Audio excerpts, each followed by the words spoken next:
Alam nyo, nag-guse ako ng, ng figa. Yan, kaya nakatikatihan ako. Nagkanda putol-putol na, oh. Ayan. So, grabe ang yummy niya. Ito ay second harvest ko na.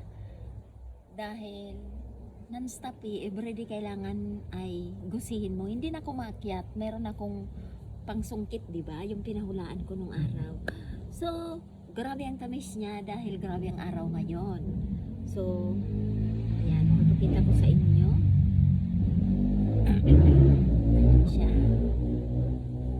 So, pag ako'y kumakain, hindi ko na binabalatan, pero hindi ko nakain ang balatan. Yummy. Nakita nyo? Grabe, ang sarap niya doon. Nakita nyo? Ganyan ang figa. Ang sarap.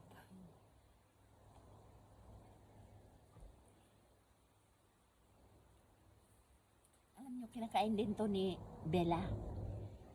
So, ganyan lang ang pagkain ko.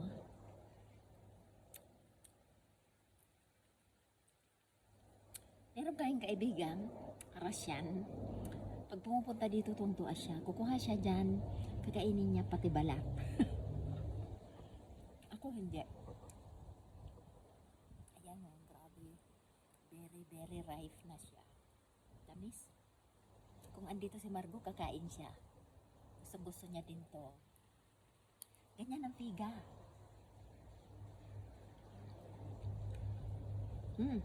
Yummy.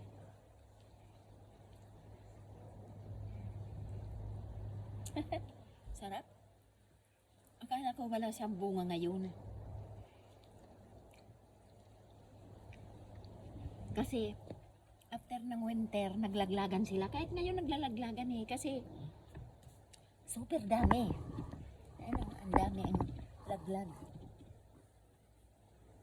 Ang daming laglag sa ayan. Dami. Pero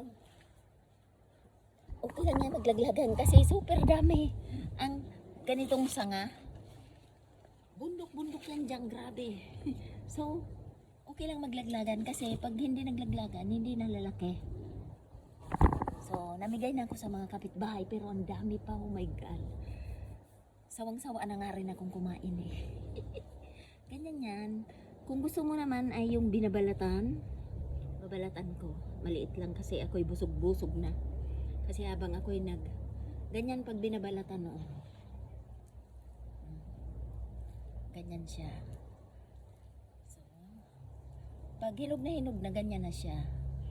So, ganyan na pag binabalatam. Grabe ang tamis.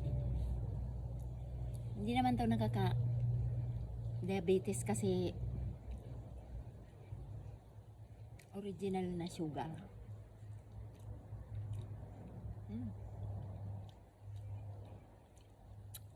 Kaya pag umagahan ko, ito na lang ang umagahan ko. Pagising ko ay pag na-prepare ko ng umagahan ni Lolo, susungkit na ko dyan ang umagahan ko direct. 5, 6, 7, 8, 10. Pag busog na ko, tawa na. Inom na ko ng kape. So yan lang ang balita ng lola nyo. Figa. So yan lang ang aking balita ay figa. Bira na pala ako mag-online ngayon kasi ako'y may business na inasikaso. So ako'y nagpo-post lang dyan. Pero hayaan nyo lang. Pag ako'y natuwa naman, ako'y magpapahula dyan. Ako'y mamimigay. Okay? So thanks for watching and I love you all. Yan lang ang aking balita, ang aking tiga.